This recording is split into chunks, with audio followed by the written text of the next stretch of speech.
Well, hello again everybody.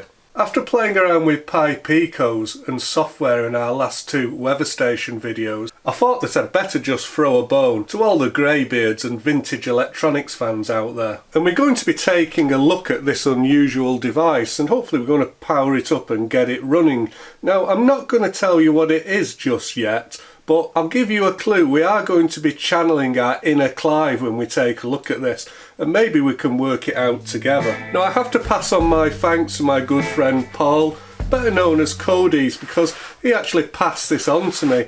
Now, I've never seen one of these before, and also Paul hadn't seen one either. So my friend Paul picked this up a few months ago at Gold Barn, and really the reason he bought it is because he didn't know what it was and he just thought that it looked unusual. And he asked me about it, and I'd certainly never seen one either. And then literally just a month later, he was at another vintage electrical sale and he came across another one. So having never seen one of these devices before, we seem to have got two on the bench in a rather short period. So Paul wasn't exactly sure what to do with this thing, so he decided to pass it on to me, and so we could do a teardown and have a look at it together. So I'm sure we're all going to pass on our thanks to Paul and maybe check out some of his videos and give him a thumbs up, because I think this is going to be an interesting article for us to look at.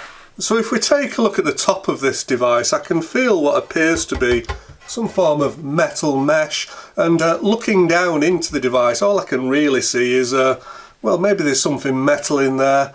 I can see maybe quite a lot of dust, but yeah, really not very much else to see.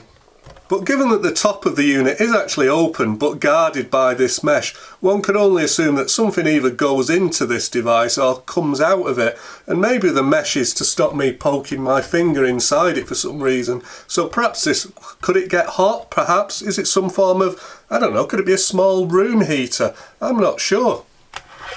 So it does have a mains cable connected to it, and of course it's pretty old because we've got red and black wires. It's also cloth cover cable with rubber inside, so this would appear to be pretty early.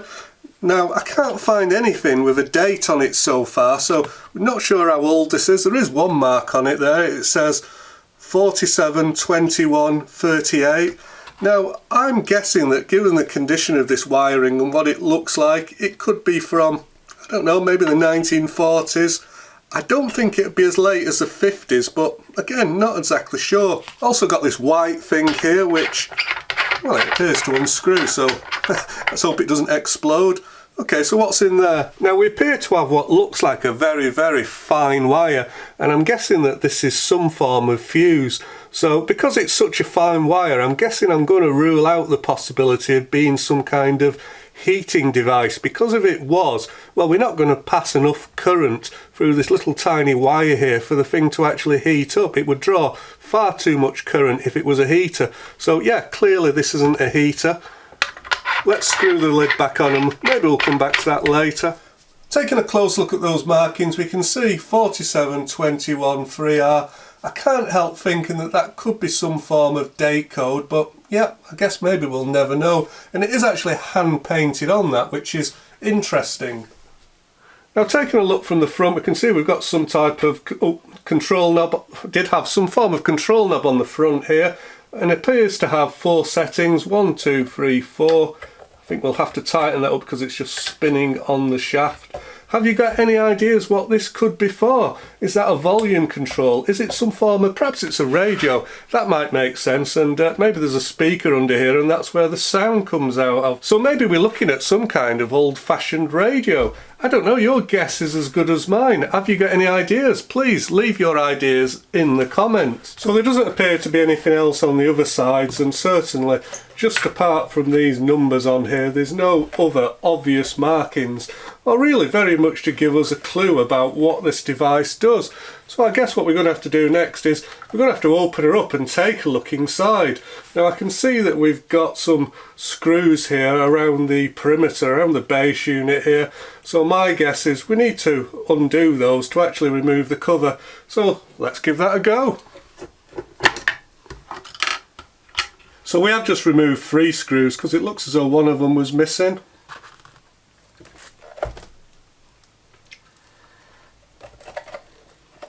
I think it could be this control here which is just holding everything together, so let's undo that.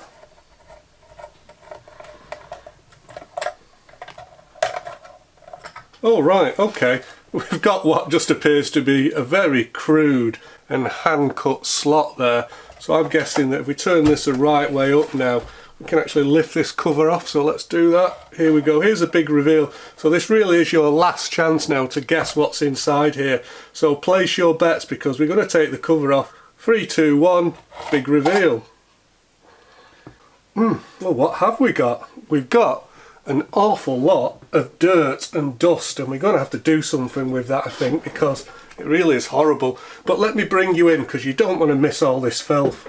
Now for all you crud lovers, it's absolutely disgusting, isn't it? Ugh, that is really nasty. In fact, what I'm going to do is I'm going to take this outside, I'm going to give it a clean because I don't want any of this stuff in my workshop because it is just pure filth.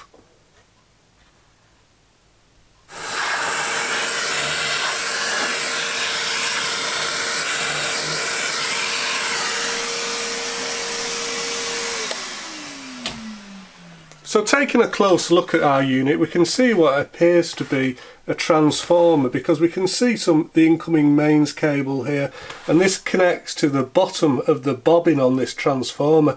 And looking at it, you can see that the actual primary and the secondary windings, they've got quite a lot of electrical separation. So the primary winding here has got these cardboard insulators between the primary and the secondary, so that would lead me to think that maybe insulation could be an issue. So I think this is probably got a very high voltage secondary. Now just turning the unit round, you can see that the outputs from the secondary of the transformer, they go on to these, I'm going to say metal, I think they're metal, let's give them a scratch. Well, that one feels like that's a plastic insulator, but we've got two, they feel like maybe zinc blocks or zinc plated steel, and these blocks are actually separated with this clear material. So this clear material I think is mylar, so these are mylar sheets. So again, this is some form of high voltage insulation. So I'm wondering how many of you managed to guess correctly what this piece of equipment is. Now I'm guessing that most of you people said that this is an ionizer, in which case you were wrong, because the primary aim of this, it's actually an ozone generator. So this doesn't just generate negative ions like an ionizer would. I think it would be correct to say this will produce positive and negative ions, and it's actually designed, this assembly here is just designed to generate as much ozone as possible, and that's the kind of thing that gives off that strong sea smell. So we don't know if this functions yet, and I've got no idea what the voltage is of the secondary here. I'm guessing it's going to be somewhere between 5 and 10,000 volts. I think that's the first thing we need to do, isn't it? Let's plug it in and measure some voltages. However, before we plug this in, I think the first thing we need to try to address is the state of this mains cable.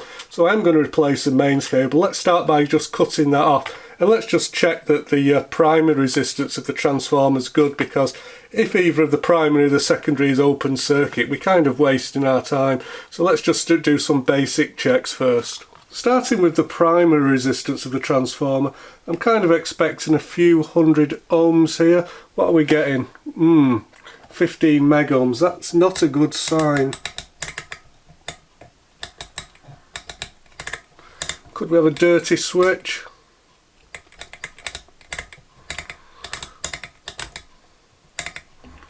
Possibly we've got a dirty switch, but not so sure.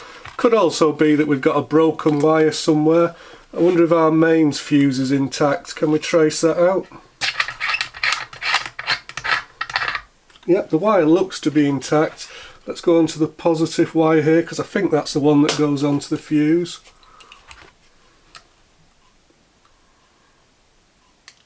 Okay, 0.1 of an ohm on one side of the fuse. What have we got on the other? Ooh, we've got open circuit, so maybe our little wire isn't making a good connection. So what we've got here is a piece of cardboard, and it's got two metal rivets at either side of the cardboard, so they're obviously designed to form a contact, with these screws which I've just removed. And I can see that there is actually a very fine wire installed between these two things. It's thinner than human hair. It is a really fine wire. So let's just measure again to see if we've got any conductivity across the fuse. Okay, so it looks like we've actually just got a very intermittent connection. It's as though that very fine piece of wire, it isn't making a good contact with these rivets. Let's just measure the resistance of the primary, the transformer, but this time rather than going through the fuse, we'll go straight to one of the primary wires. And now we're measuring, what's that, about 200 ohms, so that's in the ballpark that I would expect. Let's check the secondary now. Now I'm guessing that if this is a high voltage transformer, the resistance is probably going to be between, I don't know, maybe 5 and 10,000 ohms, so let's see if we can measure that.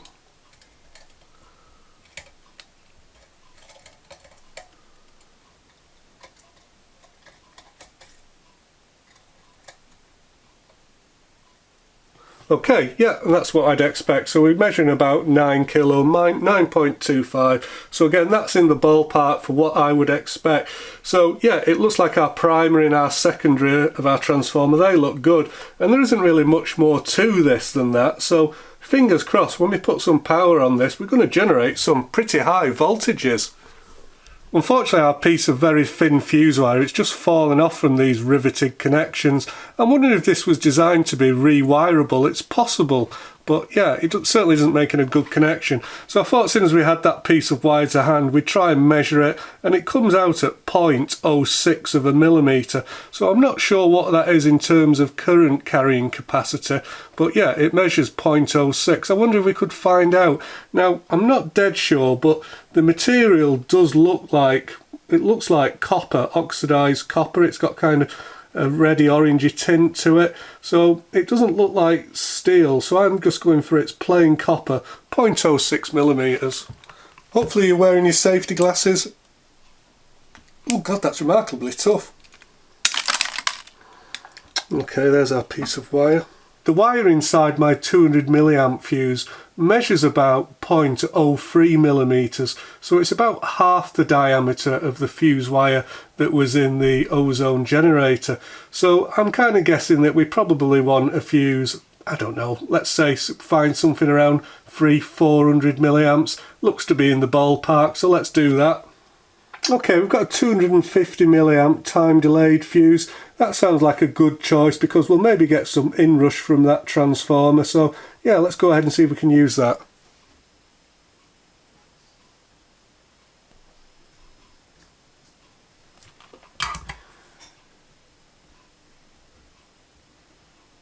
Let's go ahead and remove the old mains flex because we can see that it is actually rotted out in quite a few different places. So I'm going to cut that off here. So I've had another rummage through my junk box and I've actually managed to find this cloth covered cable. Now this may look old, but this is actually new stuff, and I think this will make a nice replacement for the old stuff that we've taken off. Very much in keeping with the original design, so yeah, I think we'll go ahead and use some of this stuff. Now if this was a valve radio or something with a large chassis, I would probably go ahead and make the point of earthing this transformer and stuff like that. But I think given the nature of this device, even though it is a high voltage device, I think it's relatively safe to not earth it because the enclosure actually fully protects everything, so there's no exposed parts and you won't be able to touch anything. It's effectively, I'm going to say it's double insulated, which it kind of isn't because it does have some potentially live screws underneath that connect the transformer. But yeah, I'm not going to earth it, I'm going to keep it as it is. And the original method that they employed for the cable strain relief was simply to tie a knot in it, and I think again that's going to be good enough for me. Interesting to see this old work that's been done at the bottom of the transformer. You can see it's been very roughly cut here so that we can actually thread the live cable through the base of the equipment. You can see the hole there, and they've just really hacked away at the base of the transformer. Makes me wonder if this transformer was maybe a later design and didn't quite fit the original case, but certainly they've done a rough job there, haven't they? I'm going to take that 250 milliamp fuse that we soldered some wires onto. I'm going to try and put it onto this piece of cardboard that's got these little rings on it, and hopefully be able to screw this down and almost look like the original. Let's give that a go. Hopefully it should work. Now I'm sure there's actually safer ways of doing this because potentially this cap can be unscrewed at any point to actually expose the user to live parts, but to be honest, I don't care. I kind of want it like this. I want to keep it as original as possible. So the last thing to do is just to solder on the neutral wire here, and I've deliberately not cut the secondary wire back from the transformer. I've not cut it back too short, because if you start messing around too much with these secondary windings, it's more than possible to break them off from within the bobbin. Don't want to do that, so the repair perhaps isn't as neat as it could be, but I'm sure it'll be perfectly serviceable, and I just don't want to risk breaking off one of these wires.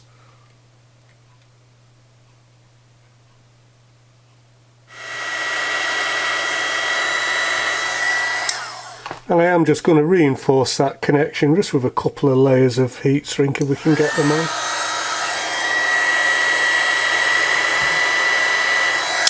Well, I think we're finally ready to power this up, but I think before I do, I'm just going to clean these mylar insulators. I'm just going to give them a bit of a clean with some alcohol, just so we don't get any tracking across them.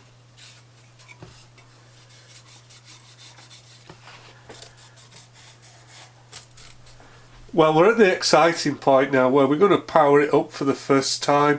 Now, we saw we had this selection switch on the front of the device. That's actually connected to a multi-tapped primary winding. So I'm guessing the idea is, depending on how much ozone you want to generate, you can start off at 1. If you want lots of ozone, you set it to number 4. Well, I've cranked it all the way up to number 4 for this first test, because that's more interesting, isn't it? And I've connected up my trusty old fluke. Now, I'm not going to turn the power on at 230 volts. What we're going to do is we're going to wind it up gradually, and taking care not to blow the fluke meter up. So let's just turn it on. Make sure I've set that to 0 volts. So let's switch on now. Okay, with my variac turned down to minimum, it's actually showing 6 volts on the secondary of our transformer, so I'm guessing my variac is leaking just a few AC volts on the output. Let's start to increase that.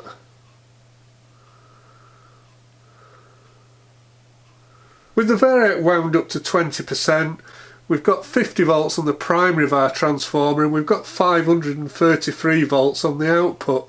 So it looks like the primary to secondary ratio is about 10 to 1, isn't it? So for every volt that we put into the transformer's primary, we get 10 volts out of the secondary. Now, I've got to admit, I actually thought the ratio would be a lot higher than that, because at 230 volts, that kind of means that we're only going to be getting around 2,500 volts RMS, and I would have thought that the voltage needs to be higher. What we're going to do next is we'll disconnect the fluke meter, and then they'll wind this up to a 230 volt supply, see if we generate some ozone. Hopefully we should be able to smell something. And I'm slowly going to wind up to 230 volts.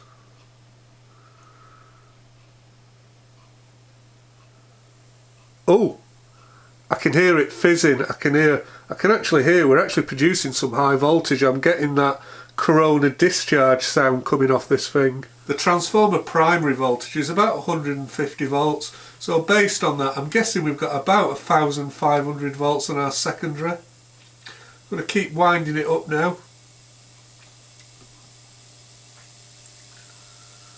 Okay, so we're at about 230 volts now on the primary, so I'm guessing we're going to have about 2,500 volts on the secondary.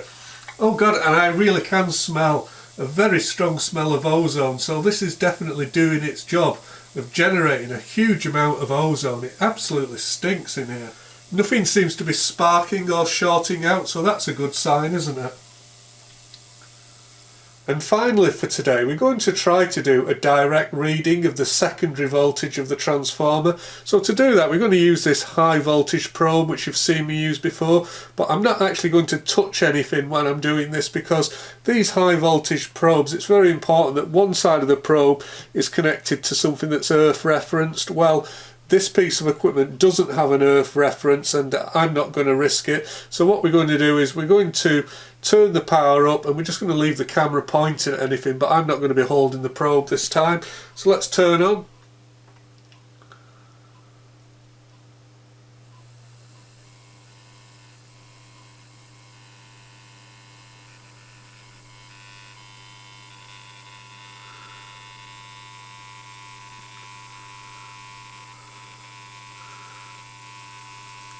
Okay, we've got the primary voltage set to about 230, and you can see the secondary voltage is 2300 volts. So again, we've got a ratio of 10. Now of course that's actually an RMS voltage. The actual true voltage will be a bit higher than that of course. But I think for today that'll do. So until next time, bye bye for now. Bye. Alexa, play my Boney M playlist.